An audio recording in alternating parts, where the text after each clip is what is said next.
Durant sa campagne électorale en Virginie occidentale, Donald Trump avait promis de faire revenir l'emploi dans les mines de la région. À l'époque, comme beaucoup de ses amis, Craig était sans travail. Mais récemment, il a retrouvé le chemin de la mine. Jusqu'à présent, Trump tient ses promesses. Beaucoup de choses se passent depuis qu'il est au pouvoir. Nous pensons que nous avons un peu d'espoir, quelqu'un s'occupe de nous. Environ 700 emplois miniers ont été créés dès le dernier trimestre 2016, surfant sur l'espoir suscité par l'arrivée de Donald Trump à la Maison-Blanche. Le nouveau président a supprimé les normes environnementales instaurées par son prédécesseur et la reprise de l'industrie a continué. Mais pour combien de temps ?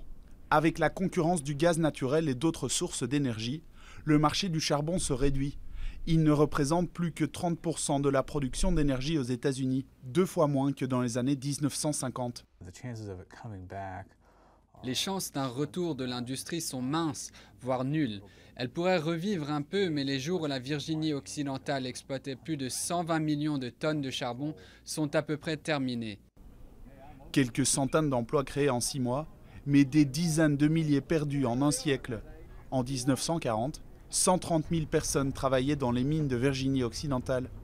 Aujourd'hui, ils ne sont plus que 12 000, soit 2% de l'ensemble des emplois. En cause, le recours croissant aux machines et à des méthodes d'extraction qui nécessitent moins de main-d'œuvre. Dans les années 1920 et 1930, vous aviez 30 à 35 hommes dans chaque section de travail. Et dans la dernière mine où j'ai travaillé, nous avions à peine 7 ou 8 hommes. Donc ça a vraiment affecté l'emploi.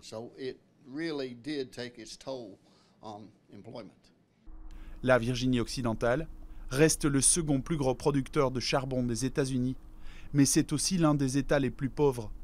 Pour de nombreux spécialistes, l'avenir est à la diversification de son économie.